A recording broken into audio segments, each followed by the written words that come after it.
You know, it's really interesting that there was a season of time over the last few years of my life that I was invited to go speak at several youth conferences, and some of the folks here who've been involved in ministry with us in the past have gone with some of those things, and some were big venues and some were small venues. And I remember this one conference I was speaking at in Seattle.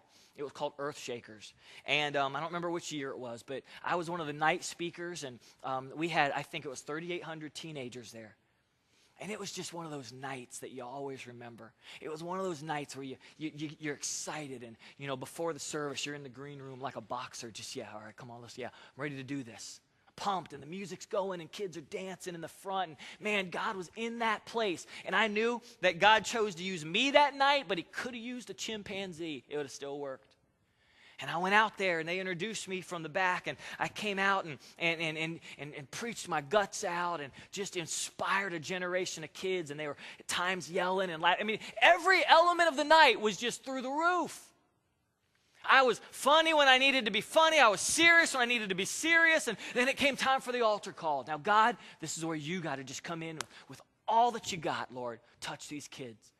And the power of God fell in that place, and it was a beautiful time, and kids flooded the altars, and the chairs were knocked over, and it was just all that they just crammed to the front like some concert or something. And I looked out there, and there were about 6 kids still in the seats, that's all. And it was just these kids with arms up, wanting more of God. I'm tired of living the way I've been. I want the presence and the power of God in my life. Lord, work in me. And it was their call that drew God into that place, not my message. And I'm watching all of this, and came that time where it was time to now pray for these kids. And that was kind of a daunting task. There's no way I could pray for every one of them. So I was just leaning over the stage and laying hands on kids and holding some of them. And there were times that did some special things, and, you know, touching those hands as they were raised toward God, and praying my guts out now over those kids and everything. Kids were crying, and just, it was a special moment. Kids went home having connected with God that weekend.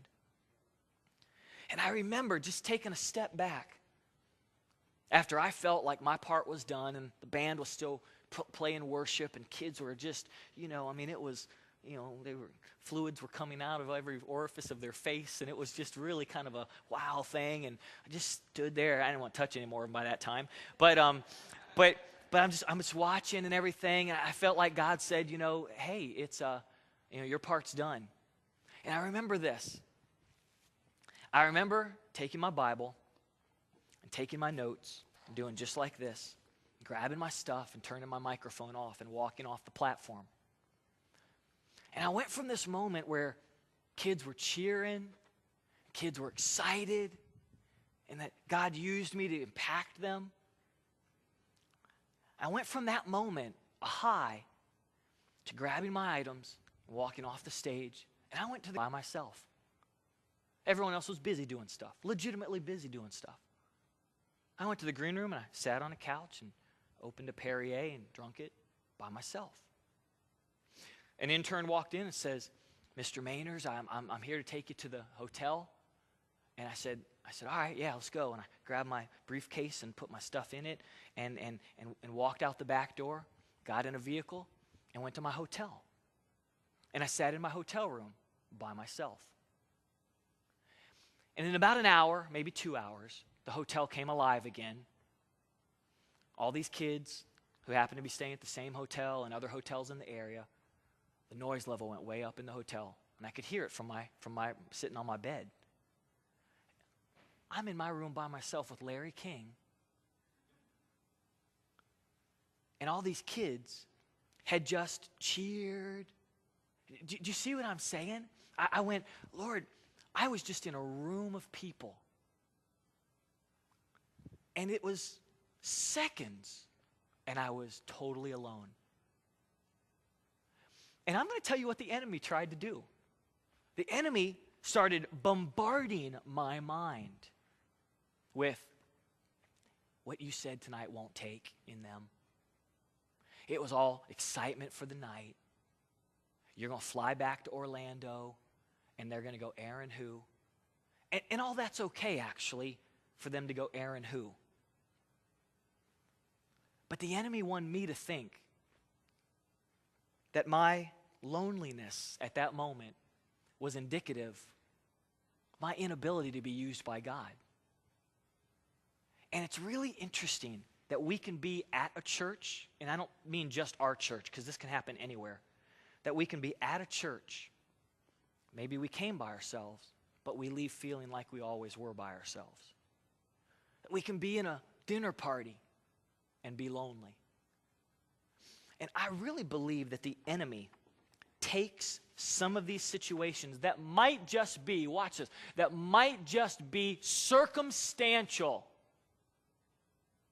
And he tries to make a life doctrine in our hearts about it.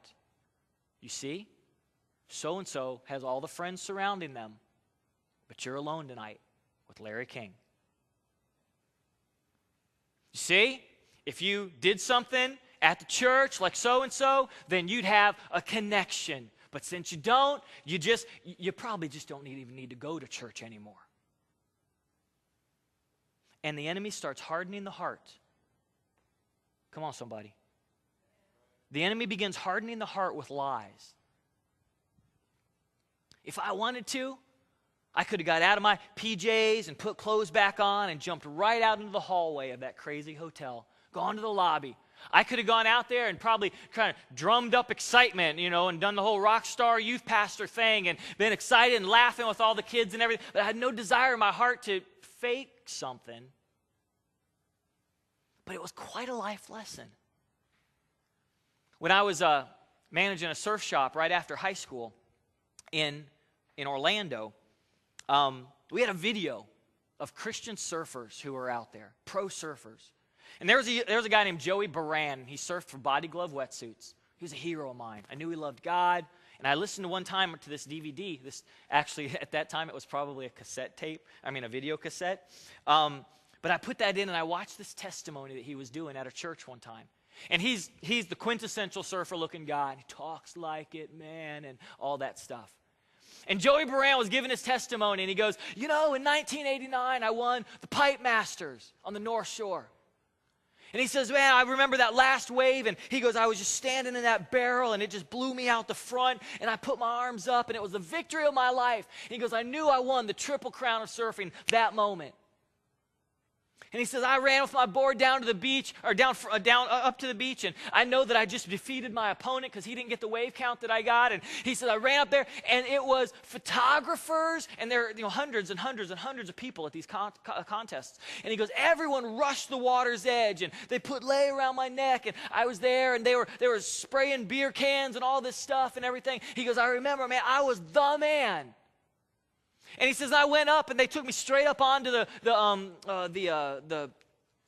winner's circle kind of place, the stage there that was there, and they put him up there, and the second place guy was there, and they give you the oversized check, and they give you the trophy. And he says it was really wild because this moment just kept escalating and escalating and escalating. And he says it was exciting. I'm the man. And he says that in Hawaii, especially on the North Shore, they're known for their squalls that just come off the water in like minutes. And he says, man, I was holding that check up with one hand, smiling at the Surfer magazine photographers, holding my trophy up in the other hand. I'm the Triple Crown winner.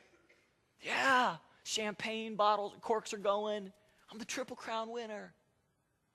And he goes, as I looked up, everybody else looked up and saw this squall coming in with high winds and gray clouds and lightning. And he goes, instantly, that beach cleared. They scattered. Everyone ran. He goes, the announcers were in their vans and the people, the contestants. And he goes, I'm sitting there holding the check, holding the trophy. And he goes, some Hawaiian guys are like, hey, bro, get off the stage. We got to tear it down. And he's like, what just happened? I'm alone.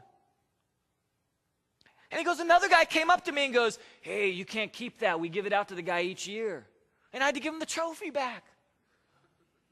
He goes, I smuggled the check out of there. I was alone.